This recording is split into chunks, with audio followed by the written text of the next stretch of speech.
वज़ीर आज़म शहबाज शरीफ ने कल अपने ख़िताब में कहा कि उनकी हुकूमत 14 अगस्त को ख़त्म हो जाएगी।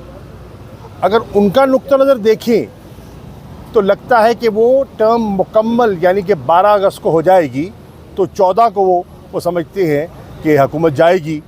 यानी कि उनकी कोशिश है कि इंतखाबात 60 दिनों में हों। अब हुकूमत के दो अहम सतून जो हैं, यहाँ मुझे उनकी सोच में एक तफरीक दिखाई दे रही है। पीपल्स पार्टी 90 दिन के इंतखाब की ख्वाहिश रखती है और मुस्लिम लीग नून 60 दिन के इंतखाब की ख्वाहिश रखती है। और मौलाना फजल रहमान जो कि पीटीएम के सरबराह हैं, वो आज भी कह रही हैं कि दुबई के मामलात पर उन्हें एतमाद में नहीं लिया गया। एएनपी के सदर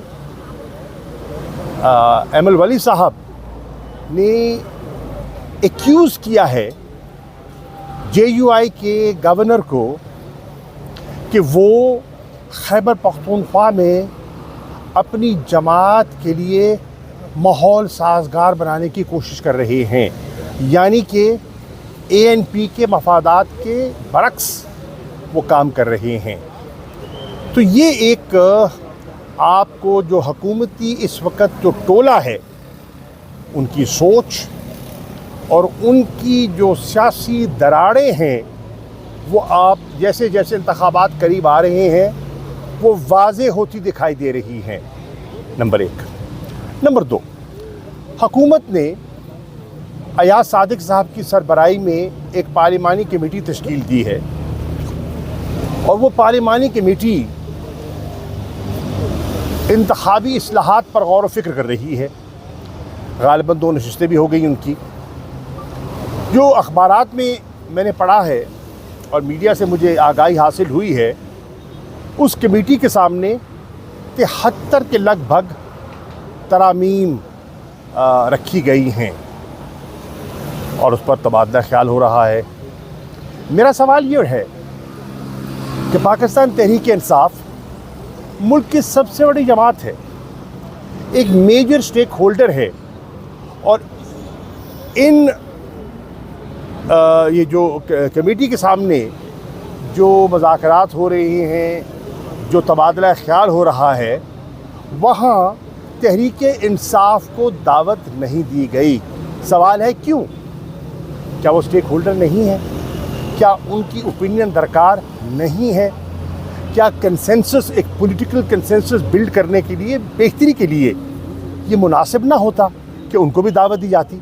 चुनाचे मैं अयाज सादिक साहब को, जो कमेटी के सरबराह हैं, हमारे स्पीकर रहे हैं, उनसे दरख्वास्त करूँगा, एंड बज़ाहिर एक फेयर इंसान दिखाई देते हैं, मैं उनसे गुजारिश करूँगा कि अगली नशिस्त में आप तहरीक इंसाफ को नुमाइंदगी दीजिए। अगर हम नेशनल असम्बली में नहीं हैं तो सेनेट में तो मौजूद हैं। मैं प्रपोज़ कर रहा हूँ उनकी कंसिडरेशन के लिए कि सैयद अली ज़फ़र सेनेटर हैं, पार्टी के और लॉ नोइंग हैं, वो और हमारे कुछ सेनेटर्स को शामिल करके हमारा नुक्ता नज़र भी शामिल कर लें, क्योंकि अगर इंतखाबात होने हैं तो उन इंतखाबात की ओनरशिप बहुत ज़रूरी है। एक लेवल प्लेइंग फील्ड का तासुर होना बहुत ज़रूरी है। अगर ऐसा नहीं होता तो इंतखाबात पर बिला वजह सवालिया निशान खड़े हो जाएंगे। और मेरी मुद्दबाना गुजारिश है कि इस कमेटी को फराख दिली से तहरीक इंसाफ को दावत देनी चाहिए और उनका नुक्ता नज़र भी सुनना चाहिए। मेरी अगली बात जो मैं करना चाह रहा हूँ वो ये है कि MDIMF ने अपना एक जायज़ा रिपोर्ट आज शाया की है, मेरी नज़र से गुज़री है। उस जायज़ा रिपोर्ट में उन्होंने स्टैंड बाय एग्रीमेंट के साथ बहुत सी कंडीशनैलिटीज़ का जिक्र किया है कि अगर स्टैंड बाय एग्रीमेंट ने पाया तकमील को पहुंचना है तो आपको ये इस्लाहात करनी होंगी, यानी कि आपको ये इक़दामात उठाने होंगे। اور اس کی تفصیل میں نہیں جاتا کیونکہ آپ کے سامنے وہ دستیاب ہے اور آپ ان کی ویب سائٹ سے حاصل کر سکتے ہیں. لیکن میں کہنے کی جو کوشش کر رہا ہوں وہ یہ ہے کہ اس میں انرجی ریفارمز کا خاص طور پر ذکر کیا گیا ہے، کیونکہ سرکولر ڈیٹ جو ہے ہمارا وہ بڑھتا چلا جا رہا ہے، تشویشناک حد تک بڑھ چکا ہے اور لمحہ فکریہ ہے. اس پہ وہ کہہ رہے ہیں، ان ادر ورڈز وہ سجیسٹ کر رہے ہیں کہ آپ کو سرکولر ڈیٹ کو ایک معقول حد تک رکھنے کے لیے آپ کو مزید ٹیرف بڑھانا پڑے گا. 1 روپیہ 24 پیسے پہلے بڑھ چکا، اور لگتا ہے کہ آج کے اشارے سے یہ دکھائی دے رہا ہے کہ حکومت کو بجلی کے نرخ مزید بڑھانے پڑیں گے. اس وقت کیفیت یہ ہے کہ پورے ملک میں لوڈ شیڈنگ، طویل لوڈ شیڈنگ جاری ہے. اس وقت ایک خیال ہے کہ 7 سے 8 ہزار تک شارٹ فال ہے. اس کا نتیجہ یہ ہے کہ گھنٹوں کی لوڈ شیڈنگ ہو رہی ہے شہروں میں، اور دیہات میں تو بجلی جاتی نہیں، کبھی کبھی آتی ہے.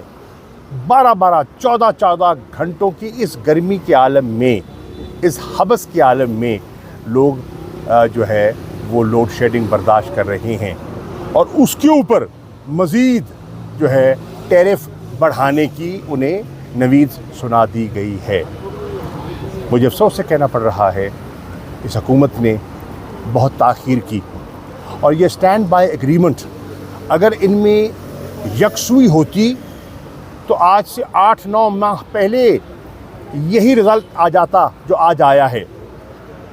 مفتاح اسماعیل صاحب اور ڈار صاحب کی سوچ کی خلیج جو ہے وہ آپ کے سامنے ہے، اور ڈار صاحب کو ریٹریٹ کرنا پڑا، اور جو مفتاح اسماعیل کہہ رہے تھے آج لگتا ہے ان کی بات میں زیادہ وزن دکھائی دے رہا ہے. وہ بھی نون کے تھے، یہ بھی نون کے ہیں، وہ بھی وزیر خزانہ تھے، یہ بھی وزیر خزانہ ہیں. میری نظر میں ڈار صاحب نے تاخیر کر کے معیشت کو مزید دشواریوں سے دوچار کیا ہے. ہمارا روپیہ مزید گرا ہے، ڈپریشیٹ ہوا ہے، اور اب تو اوبویسلی ایکسچینج ریٹ جو مارکیٹ بیسڈ ہوگا اس کا امپیکٹ جو ہوگا وہ بھی آپ کے سامنے ہے اور آ رہا ہے، آ چکا ہے. اور بہت سی جو گو مگو کی صورت تھی، جو انڈسٹریل انسرٹنٹی اور انویسٹمنٹس کے لیے جو آج حکومت کوشش کر رہی ہے کہ ماحول بہتر کیا جائے، اور درست کوشش ہے،